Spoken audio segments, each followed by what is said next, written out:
মাসিকের কতদিন পর প্রেগন্যান্সি টেস্ট করতে হয়? মাসিকের সম্ভাব্য সময়ের মধ্যে মাসিক শুরু না হলে এবং সম্প্রতি আপনি জন্মনিরোধক পদ্ধতি ব্যবহার ছাড়া সহবাস করে থাকলে প্রেগন্যান্সি টেস্ট করতে পারেন।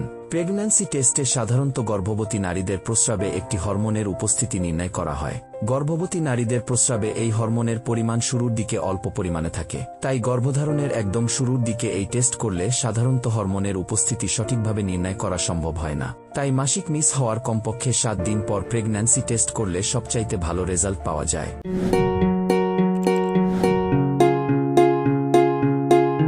প্রেগন্যান্সি টেস্ট কি শুধু সকালবেলা করতে হয়? প্রেগন্যান্সি টেস্ট শুধু সকালবেলায় করতে হয় এটি সঠিক নয়। আপনি দিনের যে কোনো সময়েই প্রেগন্যান্সি টেস্ট করতে পারেন, তবে সকালে ঘুম থেকে ওঠার পরে প্রস্রাব করার সময়ই প্রেগন্যান্সি টেস্ট করে ফেলা ভালো, কারণ এই সময়ে প্রস্রাবে হরমোনের ঘনত্ব সবচেয়ে বেশি থাকে।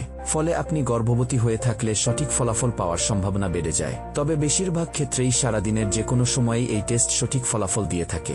মিলনের কতদিন পর প্রেগন্যান্সি টেস্ট করতে হয়? সহবাসের কমপক্ষে 21 দিন পরে আপনি প্রেগন্যান্সি টেস্ট করতে পারেন। প্রেগন্যান্সি টেস্টে সাধারণত গর্ভবতী নারীদের প্রস্রাবে একটি হরমোনের উপস্থিতি নির্ণয় করা হয়। গর্ভবতী নারীদের প্রস্রাবে এই হরমোনের পরিমাণ শুরুর দিকে অল্প পরিমাণে থাকে, তাই গর্ভধারণের একদম শুরুর দিকে অথবা সহবাসের পরই এই টেস্ট করলে সাধারণত সেই হরমোনের উপস্থিতি নির্ণয় করা সম্ভব হয় না। এজন্য সহবাসের পর কমপক্ষে 21 দিন অথবা পরবর্তী মাসিকের সম্ভাব্য তারিখ পর্যন্ত অপেক্ষা করতে হয়।